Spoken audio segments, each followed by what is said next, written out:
Zambia Blog Talk Radio.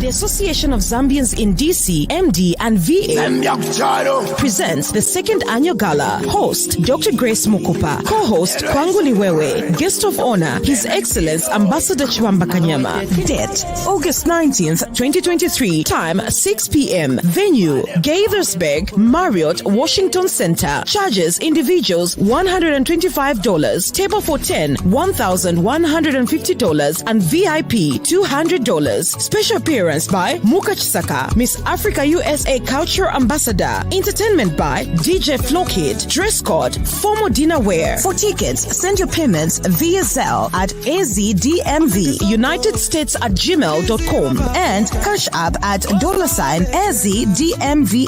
Sponsored by Nostalgia Solutions, Association of Zambians in DC, MD, and VA, and Amazon.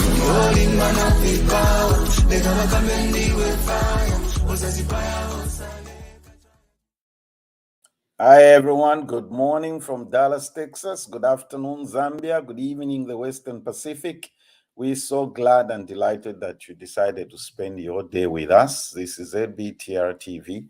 We do appreciate everybody from wherever you are watching us. Please tag a friend, let them know that ZBTR is live. That event that you saw the promo is on tonight, so it's not too late for you to attend. Those of you that are in the DMV area, you can participate or you can buy a ticket just to support. And, you know, you've seen that information that we have posted there.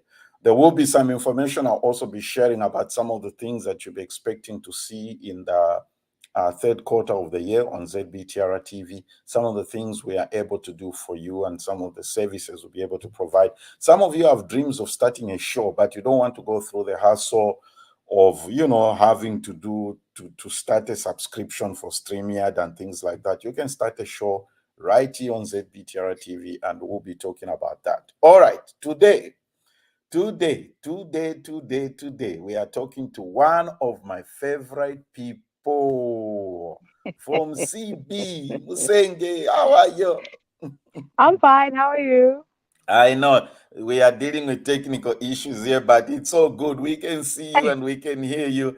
That's the most important thing. How's work? Exactly. How's work? Exactly. That's work is okay. Busy as usual. Busy is good because, you know, busy keeps you young and it gives you job security. Musenge is a sports journalist for ZNBC. She's here in her personal capacity, and whatever answers or views she's going to give are personal or expressions and views that do not represent our employer's position. So we're talking about our wonderful Copa Queens having made it to the FIFA World Cup. And let me start with this question, Musenge. And I know this is what happened to all of us. So the girls hammer Germany, the number 2 seed, I believe, in the world. Okay? In the world, yes. We beat Germany and we are all excited going into this to say Zaba Nyankula when we go to the World Cup. We were very excited. We were very excited, and I'm sure away from, if on my side, using my emotions, I'm sure I would say, to see that I win a World Cup, we are winning the World Cup and whatnot. Exactly. Yes, but I think that also came with its own disadvantages. That's my opinion. You get because you beat Germany. Yes. It's a friendly. And, you know, Zambia received so much attention after that game. I think the world came to know who the Copa Queens are and who plays for which club and whatnot. So it was like that. So I think we relaxed a bit, and that probably affected our performances. We went into that tournament probably with with our heads a little bit big. Okay. You know, if you can beat Germany, you feel, well, I mean, we're already there. We've already won the tournament, yeah, right? Yes. Forgetting the main objective, which comes with there's intense preparations. You need to be psychologically prepared. You need to be disciplined. I mean, you as a technical bench, you need to do your homework. Yes. And we forgot the fact that we were going there as first timers. Maybe that we got a little bit distracted. I think that's a perfect word I can use. The German win distracted us.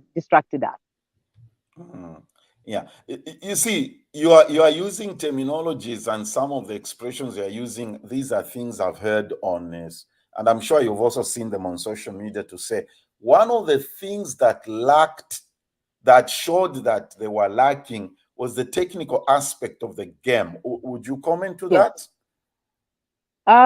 Yes, I think if you look, some of us have been watching football for a very long time. I played football at some point. So there were certain things you'd point out, you know, as players. We had a few players that had that technical ability. Yes. And maybe you never know, even the coach probably gave them some technical advice, because I saw there was Lisa who was brought in on the technical bench to work with Bruce. But the debate in my head, and as a fan, as a sports journalist, is who didn't read who? Is it the players didn't get what the coaches were saying, or is it the coaches that didn't know the technical side of the game? Because football involves a lot of things. It just doesn't involve 11 players chasing a ball or 22 players chasing a ball. That's right. It starts from the ball, how you control the ball, how you change formation, how you can come up with a winning team. If you're playing a certain team, they change a certain formation. How do you respond to that as a team? Do you have players that are able to think? Like in the first game, Zambia versus Japan, you'd find Barbara Banda was being marked by four players, and we literally did not have a midfield. You get, and how we went into that game, I do not understand. I don't know whether we went into that game with the 10-1. I don't know. You'd find Barbara playing up front alone. The midfield was swallowed. Yeah. So as players or as a technical bench, do you have that ability to read the game and change certain things? Or spot, okay, the Japanese team is weak here in this area. What do we do to just change everything? Because, I mean, you can change a game. You can change your formation under 30 minutes if you notice the formation you went in with is not working for you. So basically, Musenge, to your point, you know, when you watch that game, you notice that there was no ability to adjust. I mean, yeah, there was no ability to adjust. I mean, were they just hoping against hope that things would just happen on their own or whatever? This is the point I kept on bringing in. Yeah. You need to be smart. The World Cup is a very big tournament. It's a very big tournament. Yes. So you need to prepare yourself adequately, physically, mentally, technically, tactically. You need to have all those things. Yes, we were first timers. Obviously, we expected a bit of lapses, but we had the Olympics. I think we should have learned something from the Olympics. Yeah, because we played top flight teams at the Olympics. Yes, we did. And it was the same team. So I expected, my opinion, something different. To be honest with you, first time, as I was reading an article yesterday which pointed out to say there were actually 4 teams who were appearing there for the first time, and Morocco was one of them. Yes. Okay, we don't want to make comparisons, but when you look at how far and how Morocco played compared to how we played, I say to myself, we are the ones who beat Germany, not Morocco. You know what I'm trying to say? We've had all those debates, I think, on radio. We've argued with a number of people that came in to say, you know, if you compare the pedigrees of certain teams and us, but I don't believe in that. When you play football, you know what you want. You're going in as a team. Yes, you're not going there to win the World Cup. Apart from winning the World Cup and obviously representing your country, you're also selling yourself, because there are a number of scouts out there. Yeah, of course. Yeah. How many of our players play professional? The Queens? We have a number of them. Actually, we have a number of them. We have Barbara Banda, we have Kundananji, we have Helen, we have Helen Chanda, we have Mubanga, a number of them. Even Hazel is equally a profession. Martha Banda is equally a professional. So we have a number of them. But the question is, which leagues do they play, and what is it that they get from? Okay. Yes. That's another point right there. Important point. Did Natasha lose her contract because FAS did not inform her team that they were Hazel Nali? You mean Hazel Nali? Yes. Hazel Nali. Yeah. Did she lose her? What happened there? I don't know if we are able to. You are able to talk about. I haven't really talked to her because of what really came out. It was a lot of things. Plus her missing the World Cup, she was a bit disappointed. And obviously, you've been there, you've done well, and the country is expecting you to represent you. Yeah. And something like that happens, and we haven't yet had that conversation. And I've given it time. I say, okay, we'll sit down and I'll probably engage her a little bit later. Now that she's even undergone an operation, I think I'm trying to give her time to just digest everything and go through that. Yeah. Yes.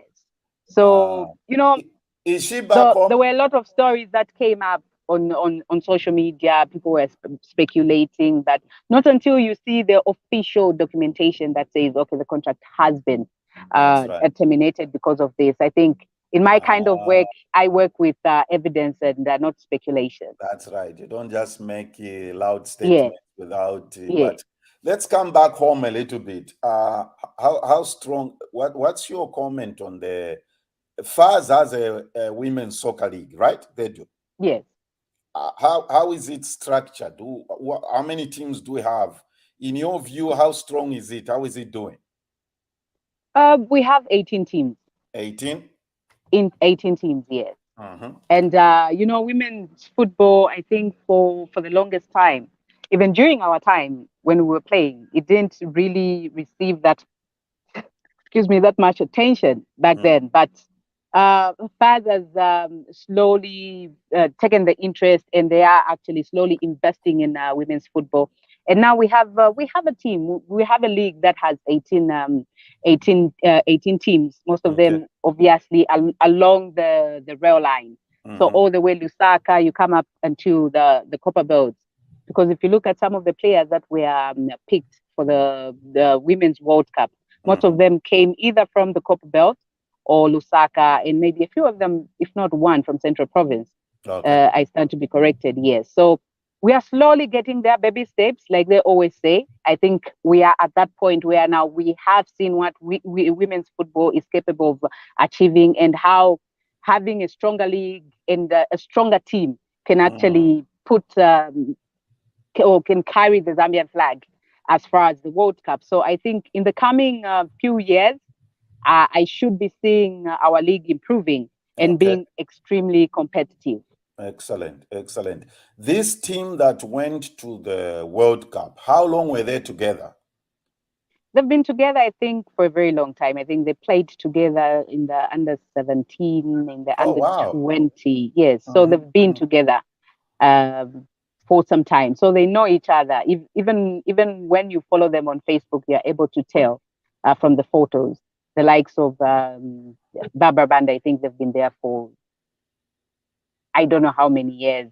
And Hazel Nali also has been around for some time. I think that team was made when they were still very young. Just when now the women's football was getting attention. So those were the first ones, I think, to make the cut in the under 17. That the same team graduated into now the senior team.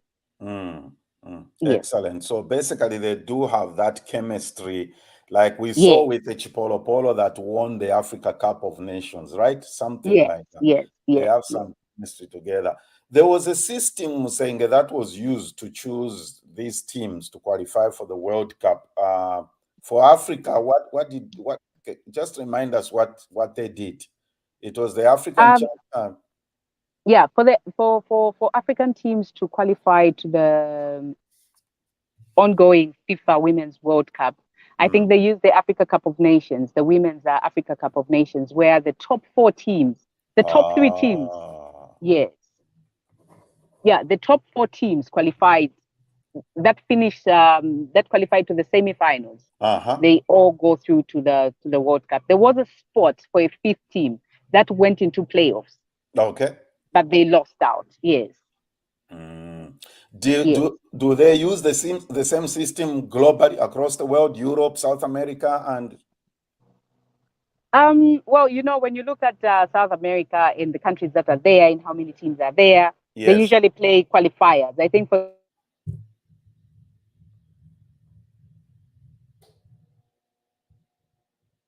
them, it's so it's qualifiers, and you know how Europe is. Europe has a number of teams, and just recently, I'm sure if you followed, there was the European.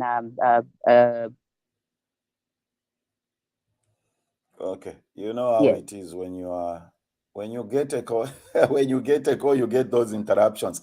Say that you were making a point about Europe qualifiers and everything. They usually have the way FIFA has put it, they are certain they are grouped in a certain way and how they qualify. But for Africa, the biggest tournament obviously is the Africa Cup of the Africa Cup. Yeah.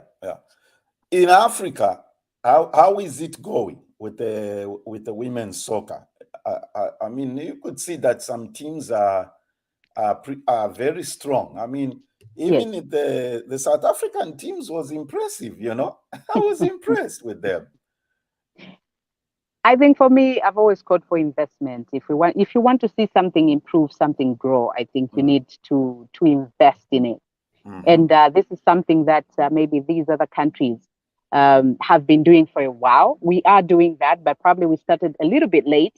Okay. But if you look at South Africa, I think South Africa has been playing, has been promoting, and they're promoting women's football for some time. And there's the COSAFA that has been hosted by South Africa for a very long time, both for women and for men. I think they use that as an opportunity. They have the league, and you know how lucrative sometimes certain countries can actually put up certain tournaments for. I think. For us, we're probably a bit behind because of when we started to pay attention to women's football. For countries like Nigeria, I think Nigeria started a bit earlier than us. And you know how Morocco is when it comes to certain countries there. They prioritize certain things. And for them, sports, it's everything. They sponsor everything. It doesn't matter whether it's swimming, it's football, it's netball, it's what.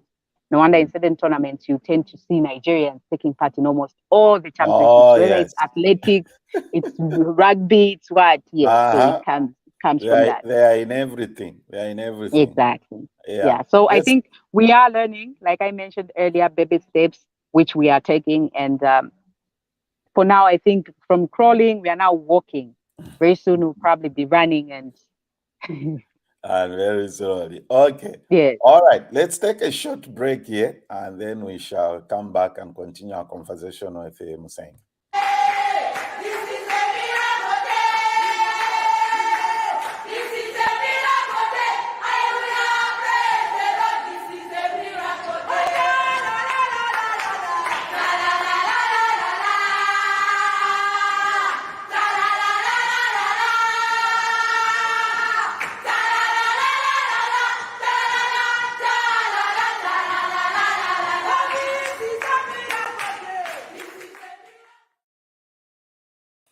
Okay, I just thought of playing that. I just like the tune and how it comes out. We are talking to Musenge Malimba. She's a sports journalist at ZNBC, but she's here in her personal capacity. Whatever opinions or views she's giving, that's she's not representing her employers. We're looking at the Copa Queens debut at the ongoing World Cup and everything. Let's zero in the actual tournament and what is going on right now. Can I tell you something? I just realized something. I don't even know the results of today's game. Really? No, Australia lost two goals to nil. They lost to Sweden. They lost to Sweden. Okay. Yes. I was figuring that Sweden would just win this whole thing, in my view. That's really? That's what I was thinking. But well, my team was Japan. I wanted Japan to win. After the Copa Queens, you see, I'll tell you this. For me, as it is now, I'm just watching for entertainment because it's become a European affair. So it doesn't matter who wins. This thing is going to Europe. Musenge, the tournament in general reviewed an aspect of this tournament is somewhat different from the men, because we saw something that we don't see in the men's tournament, where 2 or 3 teams are dominating, almost everybody got beaten at some point. And I'm like, okay, so what does this reveal about the development of women's soccer? What did this reveal to us about women's soccer, in your view? Women's soccer or women's football. Women's football, yes. I think it has reached the highest level. If you look at the way the World Cup has just how teams at the World Cup have showcased their talents, and it's being unpredictable. Yes, maybe there were a few names or a few teams that were thrown into the pot of title contenders and whatnot. But look at where Australia is today. They're in the last 4. They finished 4th. Yes. Yeah. Okay. Right. We had the likes example. of Perfect example. We had the likes of Brazil coming in, defending champions, the USA, and we still have England, yes, but we had Germany, the second ranked team that didn't even make it. Out of the group stages? So it's like that. It simply shows that people now, or associations, are paying attention to the development of football, and the introduction of various women's leagues across the world, I think, has really, really improved. And the motivation, let's not forget that. I can't obviously be playing football without the motivation. You can see players like the likes of Barbara Banda trooping to China to go play the women's football. You just can't go there for the love of it, because that's a career. Aside it, you also need to. It's something that puts a bread and butter on your table. Yeah. So a lot of AFAs, I think, across the world, they've paid attention to that. They've formed leagues that are very competitive, leagues that are very lucrative. Because if you look at most of the players that are playing at the World Cup, most of them are coming from the English Premier League, from the Spanish League, from the Bundesliga. So you're able to tell, if you follow such leagues like the women's, you're able to tell, Sam Kier comes from, plays in the Premier League. Who else plays in La Liga? Kundananji comes from La Liga and whatnot. So it's the development that has made women's football to be where it is today, and very competitive. It doesn't matter from which country. Who expected Jamaica, who were even struggling to get to the World Cup? They needed people to put money together for them to go to the World Cup. They created the GoFundMe to get there. Exactly.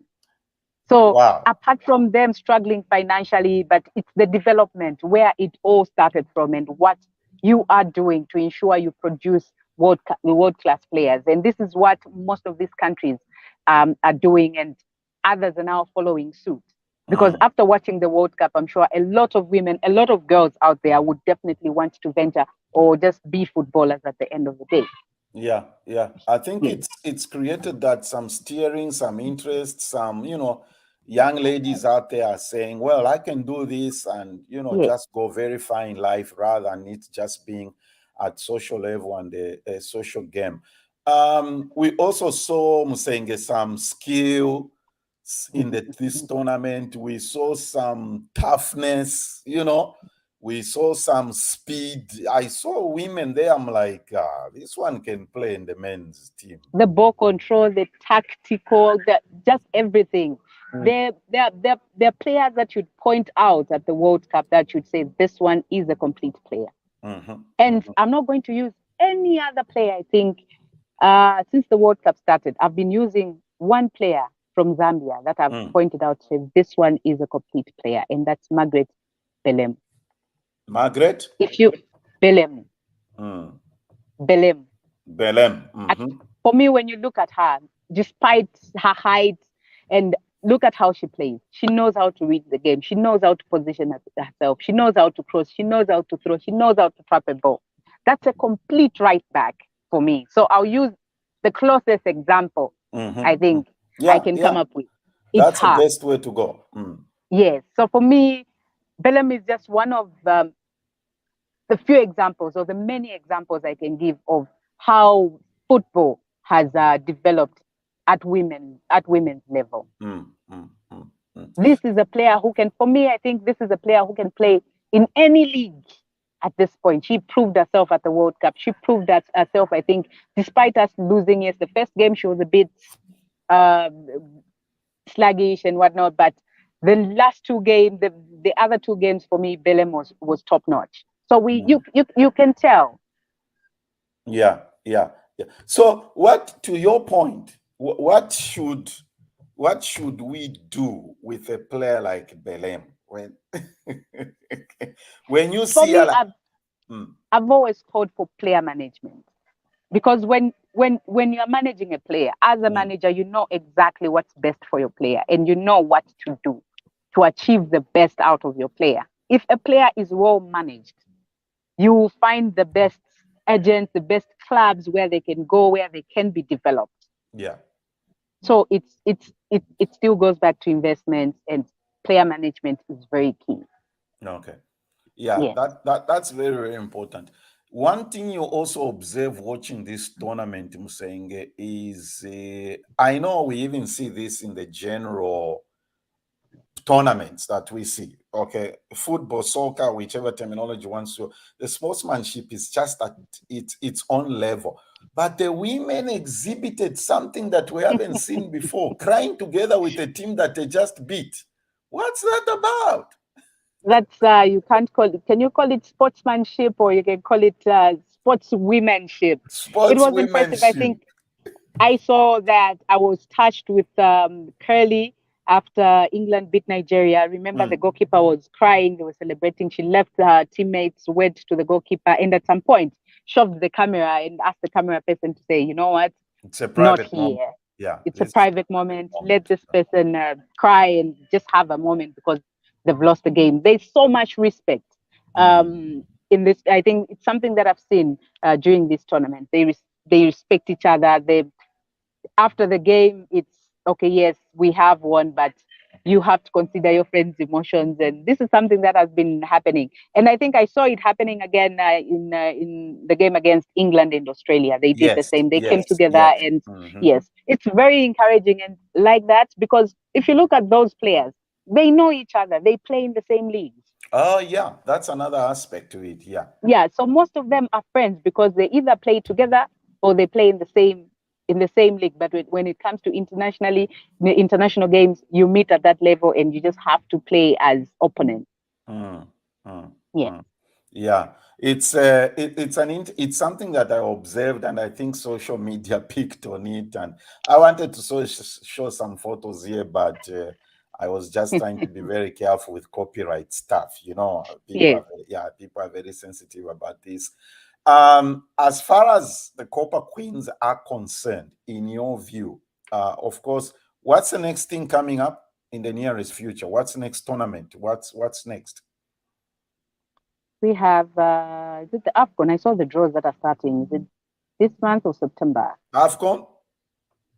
It should be the AFCON, yes. I stand to be corrected, but should be the AFCON and the Olympics. Yes. Yes. And the Olympics. Okay. Yes. And we still have the COSAFA. You know how the COSAFA is. It's an annual event, so it comes in yearly, and it's usually used to promote the local players. It gives local players that stage to actually take part at the COSAFA. So yeah, that's something that will be coming up soon. Okay. Yeah. Wansa says she's listening in, and Muzo West 95 says correct. Player management is cardinal. And Matilda says, ladies, you did a great job. Uncle Gregory says they need an unwavering support, and there is need for the women folk to take up admin responsibility. How many to this point, Yaba Gregory Musenge? I probably know the answer, and I've asked this question many times. A lot of people, you see, when you start having these issues, I didn't even want to get this because it's negativity, and yes, the negative. I want us to stay away from the negative things, the sexual harassment things. The point I want to raise is, why don't we have women coaches for women's soccer or football? Where are the women? Oh, we do. We have Sarah Daka, who is part of the coaching team for Nkana Queens, and we have administrators that are running. Beston Chambeshi's wife is a football administrator with the women's team. Yeah. So we have them, and let's not forget the team, the current Copper Queens team, was at some point in the hands of Enala, who was the national team coach. I think she stayed with the team for a very long time. So we have women's coaches out Where's there. Enala? What happened to Enala? Enala is around. She was actually doing analysis for the World Cup. So she's around. She's still coaching, and coaches come. They have seasons. If this doesn't work, they bring in someone else. I mean, if you look at Bruce, you can't take that away from Bruce. I think he's done a tremendous job. Yes, he took Zambia to the Olympics. He took Zambia to the World Cup. He took Zambia to the AFCON. They finished third. So I mean, that you can never take away from Bruce Mwape. So we have coaches. We just need to go to school more and probably just reach that level. Because if you look at the credentials of Bruce has been in the football circles for a very, very long time.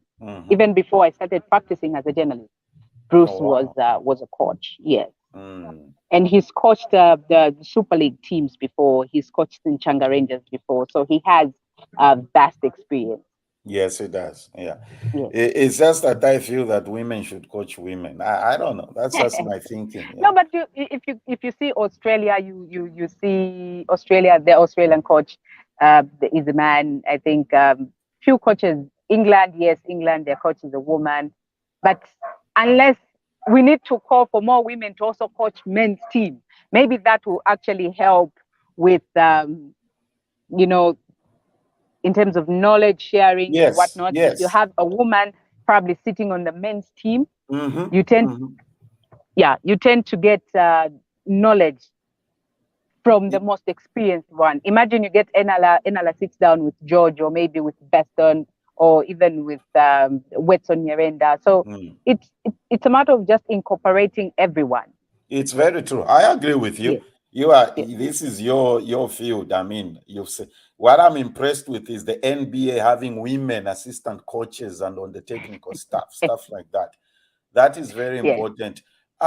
We have an American on the team as a technical whatever. How did she find herself there? It's whereby you need an expatriate. Do we? So she was brought in as an expatriate. By who? She was engaged by the Football Association of Zambia. So I'm sure they saw maybe she could bring something different to the team. Yeah. Okay, everybody. Musenge is actually on assignment that she's doing this. Let's just excuse her. Let's do this quickly and later. Yeah, I mean, this expatriate thing, like, let me keep to my word, okay? I said I wasn't going to go negative. Okay. Here's a question for you, Musenge, from what is Musenge's take on Zambian not using foreign-born players like Nigeria did? What's your view on that? It's a process that you need to start. It's supposed to be a process. You don't wake up today and start recruiting players that do not understand the background of the country. And, there's a certain system that comes with certain countries. You can't bring in someone who hasn't played with Barbara Banda for years, and you just bring them in and you want them to go and play at a big tournament. I think that would be a little bit unfair. If you look at some of the players that have come, or players that actually took part, Nigeria had players that came as far as the United States. Yes. But those are players that have been called. Once in a while, you call them. They've gelled already. They know each other. So it's not something that you can wake up today simply because you're going to the World Cup. And look, which players took the team to the World Cup? Yeah. It's the same players. So imagine you bring in a top flight the striker simply because they play in America, then you drop Barbara Banda. Oh, no, you're not going to do that. You need to work for it. Yes, and you need to wait for it. I think the other aspect to this, Musenge, is that the football administrators in Zambia need to engage and identify those players abroad and trying to engage them. It's an aspect of thing. This question is very, this is a good question just as well. This is a good question. How can Zambian kids born abroad play or swim for Zambia? I think on that part, you know how it is. If you want to be brought into the country, there's the issue. The way we did it with Frank Musonda, I think you have to declare yourself. You're interested, then you start pushing for your Zambian. You produce papers that will allow you to get the citizenship if you want, and have Zambian papers.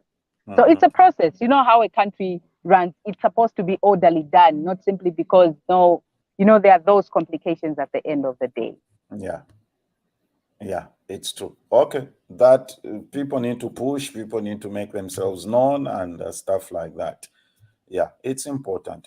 Okay, let's end this with, on this note, Musenge. So others don't know, but I know because I saw what you put on your page about tomorrow's game. That's what I'm saying. I know, but others don't know. I know. So who are you routing for tomorrow and why? I know. Tell everybody why you are supporting the team you're supporting. As a fan. Yeah. As a fan. I think as a fan, I will go with I'm supporting England. Okay. Why? Because I would want to see. I see you are hiding the logo on your shirt. You are hiding the logo on your shirt. Oh, this one. So it's England all the way. England all the way? England all the way. I think I started with, apart from the Copper Queens, I started with England. So it's been England all the way. Yeah, okay. Apart from me, I also declare, I've already said, I started with the Copper Queens and Japan, but it's okay. So tomorrow, give me a prediction. 2-1, 1-0, 3-0, or extra time? It's going to be a tough game. That's all I can say. I think if you look at the way where Spain is coming from, they have been improving game by game. Okay, we gave them a run for their money, I think, when we played in the group stages. You cannot take that away from the Copper Queens, despite allowing a lot of goals. I think that's a game we actually coordinated and played well. And for Spain, after the group stages, it's been a different team altogether. They have been improving. And if you look at England struggled a little bit, I think, in the quarterfinals. The real England team, probably from the group stages, was only seen during the semifinals. Okay. So I think it's a 50-50 game. But England being, not that it's because I want them to win. They have the experience. They're coming from winning the European the championship. So they will definitely. Spain doesn't have experience at that level. It's a final. It's how you finish. Certain games come with nerves.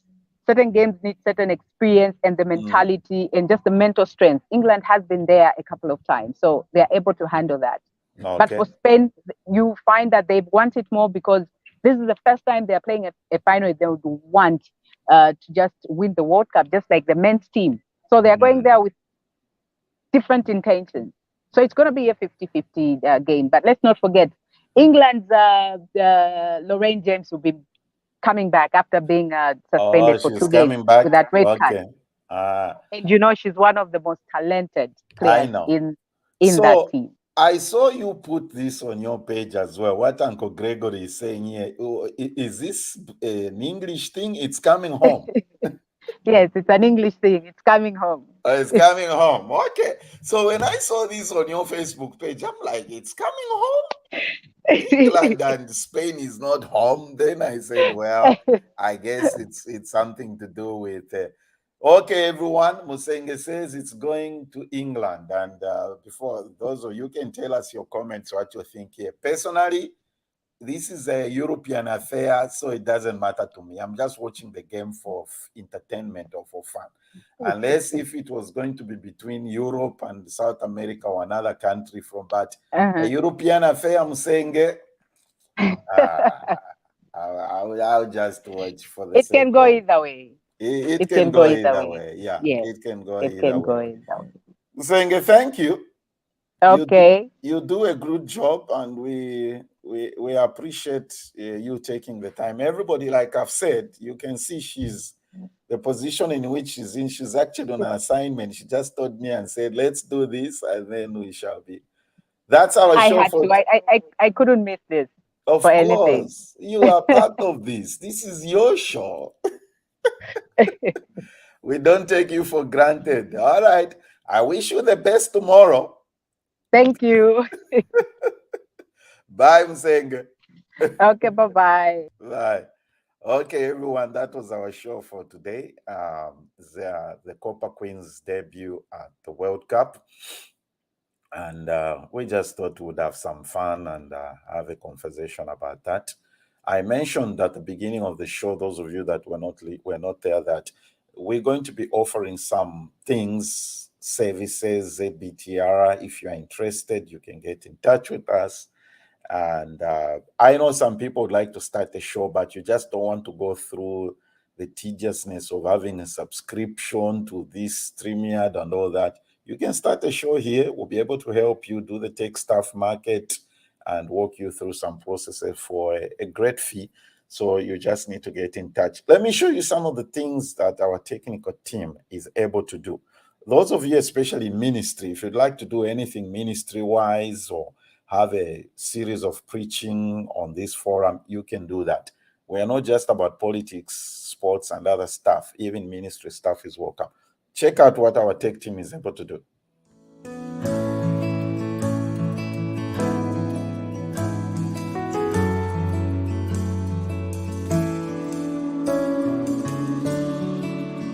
Oh, taste and see that the Lord is good. Blessed is the man who trusts in him. For the Lord is good, his mercy is everlasting, and his truth endures to all generations. The Lord is good, a stronghold in the day of trouble, and he knows those who trust in him. And the Lord passed before him and proclaimed, the Lord God, merciful and gracious, long-suffering, and abounding in goodness and truth. Or do you despise? So our team is able to do stuff like that. Whatever brand you want to use, whether you want to market a product or anything that you want to do, it's up to you. If you want to get in touch, the email is zerzbtr2009@gmail.com. So do get in touch with us, and we'll be able to share some what we are able to do and work with you. Okay, coming up on top of the hour is Speak Your Truth with Mwansa in like 11 minutes. Stay with us. Join me next week. Thank you. Zambia Blog Talk Radio.